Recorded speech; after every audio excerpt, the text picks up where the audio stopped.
curious about timing. Do you feel like with your, I think with a lot of, at least with a lot of startups kind of in the robotics space or in the hardware space or in a lot of these things, the timing is pretty critical, right? And so like, I think YouTube is only possible because internet standards became fast enough and people are moving on to like DSL and things like that. So things where, becoming feasible to stream video online. And I think there was a few companies that started essentially the same product as YouTube, but like a year or two earlier, and they all flopped, right?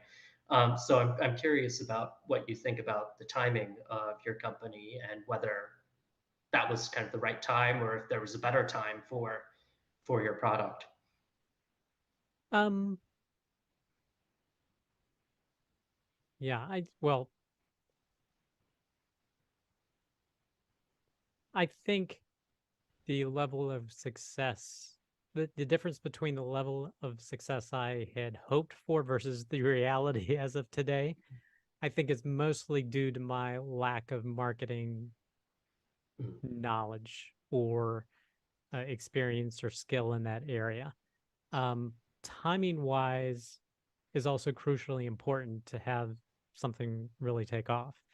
Now, in terms of my product, there was a transition that was happening. Like every institution, well, almost every institution had an online giving form when I started my product. So it's not like I'm going to replace it. But like just to give an example of what you're saying, there was a trend for suddenly institutions started doing giving days.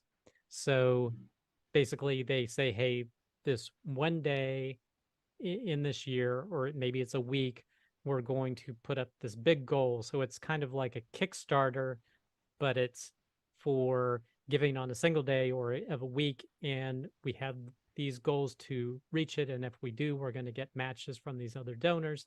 So it's just everybody getting involved. It's making the giving an event. So I it's not see. just, so that is something that products that tailored to that, I think, experienced pretty significant growth.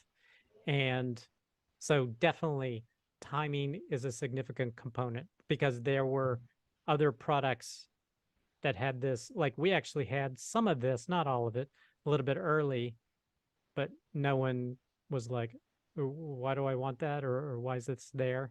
You know, I mean, that's literally, this has been years ago, so I'm trying to remember. But I think that's literally the case. We had built in some of this capability, like even being able to clone a form to be able to have volunteers use it. But our first couple of customers had no use for that feature. But once the whole industry was moving towards these giving days, now suddenly, oh, yes, that's how you do it. You want to have a giving form that is dedicated for this volunteer because they have their own goals. So a volunteer can say, hey, I'm going to try to raise 20 gifts or I'm going to try to raise $1,000 on my form. Well, now suddenly that feature is important. So we built it and then they're like, why do you have this? We don't need this. We don't want this. Like, okay, throw that out. Whereas a number of years later, they're like, we want this feature in our giving data. So now that feature is relevant. So yes, timing is critically important, what you decide to build and what's going on in the market.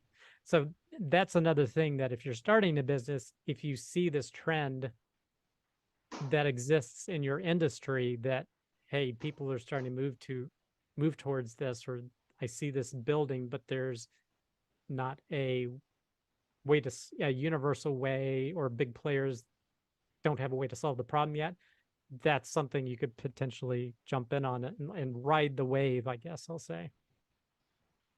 How do you identify those kinds of opportunities? I mean, I think that's tricky, right? That's probably the hardest part of all this.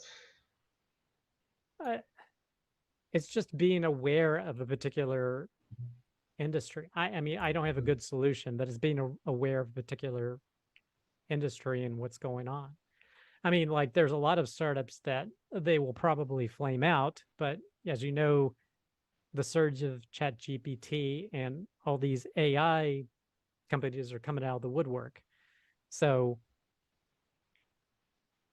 there Yeah. again, that's a little bit more generic, but I'm thinking about in more focused industries, if there's certain things that you see happening, an industry you're familiar with or that you work in currently, if you see a trend happening, if you can find a way to jump on that, I think that will increase your odds of having a success. I don't know how to choose what that is. It's kind of very specific. Like, at the point that most in the medical industry, they stopped doing handwritten notes and started doing everything on tablets or whatnot. Okay, that transition started. Okay, that's a trend to jump on if you want to do a medical company doing that.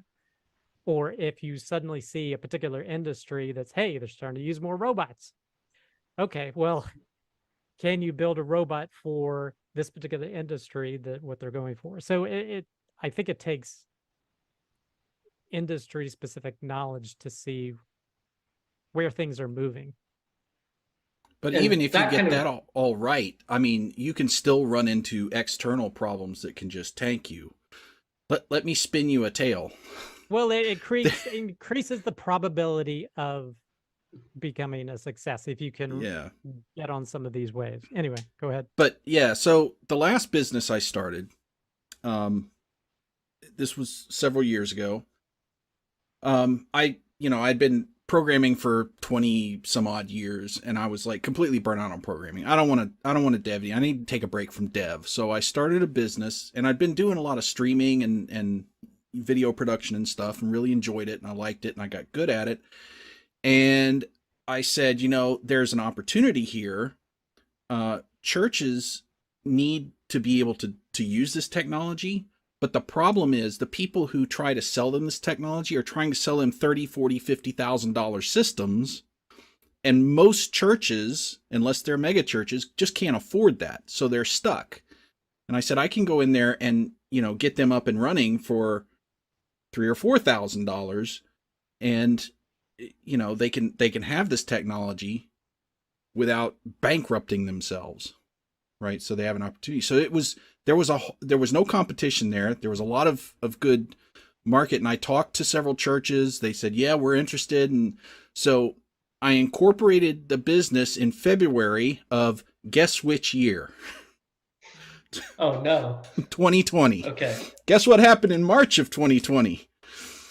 All the churches had to shut down. So my whole business model, as good as it was and as much impetus as it had going, and I already had customers lined up and stuff, it just immediately failed because the market closed up basically, and there was just nothing I could do about that, and there really wasn't any way I could foresee that happening. Yeah, that's, sometimes, either, something big happens where an entire industry just shuts down for some reason, like, pandemic, although that's a disaster level event disaster that clearly impacted everyone to some degree. Yeah. But also, I think on the flip side, there are cases where a very, very, successful competitor can come in and just completely disrupt everything about how something's done in an industry. Yep. And that also, I think that tends to be a little bit of a slower death, right? Rather than a pandemic like what we had. I mean, there's never been anything else like it, but No, not for but I 100 mean, years. Yeah. yeah, yeah. But I mean, I imagine like it's probably similar in when 9/11 happened with a lot of like Mm-hmm. flight related startups probably shut down at that point too. Yep. Although I think the security companies did pretty well then. Yeah, they did. If you like this clip and want to watch another one, you can click right here. Or if you want to watch the full video, you can click here.